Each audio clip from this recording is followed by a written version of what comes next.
Welcome to The Explainer. Today, we're diving into a really radical idea from Edward de Bono's book, The Mechanism of Mind. He basically says there's a fundamental glitch in the way our brains work, and that the solution is a single, powerful new word that he actually invented to fix it. So let's dive in and see what he's talking about. Okay, first things first. We're going to expose that glitch. And I'm not just going to tell you about it. I want you to actually feel it happen inside your own head with a little puzzle. All right, so here's the puzzle. Imagine you have an ordinary postcard. The challenge? Cut a hole in it that's big enough for you to put your head right through.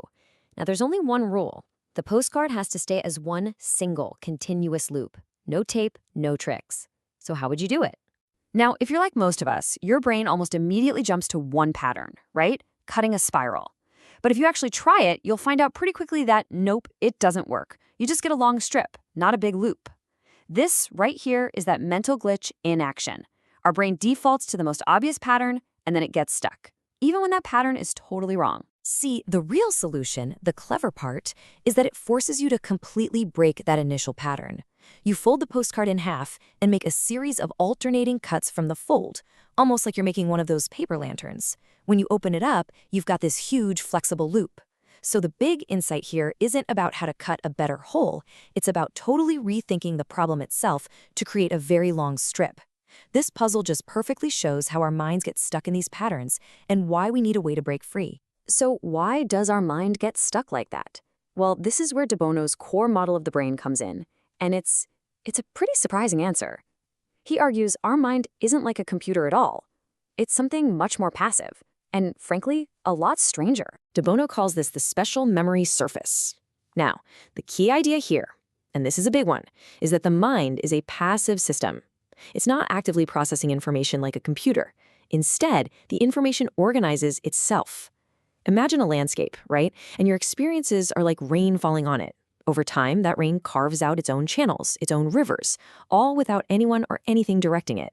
Okay, to make this really concrete, de Bono gives us this powerful analogy. Imagine spraying water, and that water is information, onto a plastic sheet that's stretched out over some pins. At first, the water just pools randomly. But then a little dip forms. And what happens? It attracts more water, which makes the dip even deeper, which attracts even more water. And before you know it, you've got these deep fixed channels, and any new water just automatically flows right into them. That, de Bono says, is exactly how our brain works. Early experiences carve these deep mental channels that all our future thoughts just tend to follow. Okay, so this pattern-making system is super efficient, right? But, and it's a big but, it has some really serious built-in flaws. Once those channels are carved, they can easily become traps. De Bono points out that we have two standard ways of thinking. First, there's natural thinking. This is our autopilot. It's fast, it's fluent, and it's just following those old, comfortable channels. Then you've got logical thinking. This is more deliberate, more controlled. It uses the word no to block a wrong turn. But here's the catch. Logic can only help you pick between the paths that are already there. It can't dig a new one. So you see, both ways of thinking are basically trapped in the same old landscape. This is why we need a third way. De Bono calls one of these flaws momentum, and he uses this fantastic personal story to explain it. For years, he drove past this one traffic light every single day, but he never saw this little decorative flame on top of it. Why? His brain just saw traffic light. The pattern was recognized, and it was like, okay, got it, I know what this is, and it just ignored everything else. Our minds latch onto the familiar part of a pattern and just filter out the rest, making us blind to what's actually right in front of us. So that raises a huge question. If our brain is basically a pattern-following machine, how in the world do we ever break out? And that question is what leads us to de Bono's really radical solution. This is really the central problem, isn't it? Our brains are built for efficiency, not for creativity. Following the old, well-worn paths is easy. Trying to carve a brand new one is almost impossible from inside the system. So how do we deliberately jump the tracks? The answer is a new word, PO, P-O, PO. De Bono's argument is that if we want to do something totally new with our minds, we need a new tool to do it with.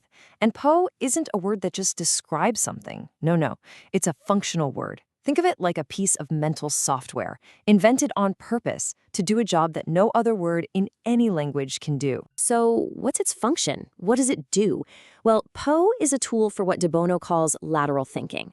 while logic uses the word no to reject an idea, to say, nope, that's wrong, stay on this path. Poe is used to introduce a temporary, maybe even illogical or silly idea just to see what happens.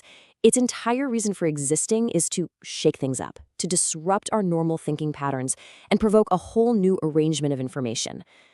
I know this might sound a little abstract, so let's make it super concrete. How does this weird little word actually work in practice?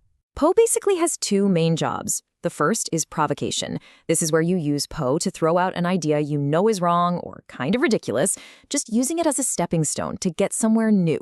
The second use is what he calls anti-arrogance. You use Poe to challenge something that seems completely obviously true, just to remind yourself that any pattern, no matter how solid it seems, is just one way of looking at things. Let's see this thing in action with a classic puzzle. How can you prove that a philosopher is at the exact same spot on a mountain path at the exact same time of day on two different trips, one going up and one coming down? Now, you could try to solve this with complex graphs and math, or you could just use Poe. You just say, Poe, the philosopher coming down the mountain, meets himself going up. Now, that's impossible, right? It's absurd. But what does it do? It forces your brain to create a new picture. A picture of two people on the same path at the same time. And of course they have to cross somewhere. It's suddenly obvious. Poe lets you use an illogical idea to shatter a mental block and find the simple, elegant solution. And that really brings us to the final question for you. This tool, this little word, PO, is a way to deliberately jolt our minds out of their comfortable ruts, to help us spot all those details we've been ignoring. So I want you to think about the challenges you're facing right now. What patterns are you stuck in? And maybe more importantly, what obvious solution are you completely blind to?